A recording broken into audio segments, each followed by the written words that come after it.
ഹൃദയപൂർവം അമ്മ. വിശുദ്ധ ലൂക്കാ എഴുതിയ സുവിശേഷം 1-ാം 48-ാം തിരുവചനം. അവിടുന്ന് തന്റെ ദാസിയുടെ താഴ്മയെ കടാക്ഷിക്കും എന്ന് പാടി ദൈവത്തെ മഹത്വപ്പെടുത്തിയ പരിശുദ്ധ അമ്മയുടെ എളിമയെക്കുറിച്ചാണ് നമ്മൾ ഇന്ന് ചിന്തിക്കാൻ പോകുന്നത്.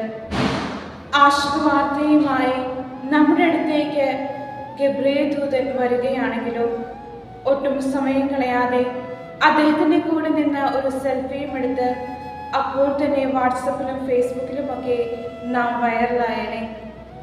മംഗളകരമായ വാർത്തയായിരുന്നു എങ്കിലും വിവാഹ നിശ്ചയം കഴിഞ്ഞ അന്നത്തെ 18 വയസ്സ് പോലും തികയാത്ത നസ്രത്തിലെ ആ പാവം പെൺകുട്ടിക്ക് തനിക്കുണ്ടാകാൻ പോകുന്ന അപമാനങ്ങളുടെ ഭയത്തിൻ്റെ പേരിൽ അലറി വിളിക്കാമായിരുന്ന സന്ദർഭങ്ങളിലാണ് ഏറെ സമുചിതയോടെ അതിൽ കൂടുതൽ എളിമയോടെ ഇതാ കർത്താൻ ദാസി എന്ന് പറഞ്ഞ് തന്നെ ദൈവത്തിൻ്റെ മുൻപിൽ പരിശുദ്ധ അമ്മ അടിയറ വെച്ചത്.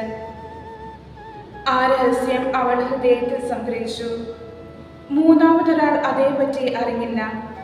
തന്നെ മറ്റുള്ളവരുടെ മുൻപിൽ ഉയർത്താൻ കിട്ടിയ അവസരം അവൾ അത് പാഴാക്കി.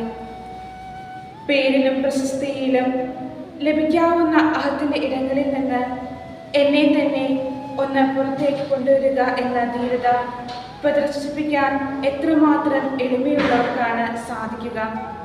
പരിശുദ്ധ അമ്മയ്ക്ക് അത് എളുപ്പമായിരുന്നു.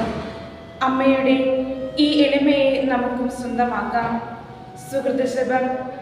പരിശുദ്ധ അമ്മേ, എളിമയെന്ന പുണ്യത്താൽ എന്നെ നിറയ്ക്കണമേ. സുഹൃതം. എളിമയെന്ന പുണ്യത്താൽ വളരുവാൻ ആഗ്രഹിച്ചുകൊണ്ട് 2 എളിമ പ്രവൃത്തി നമുക്ക് ചെയ്യാം.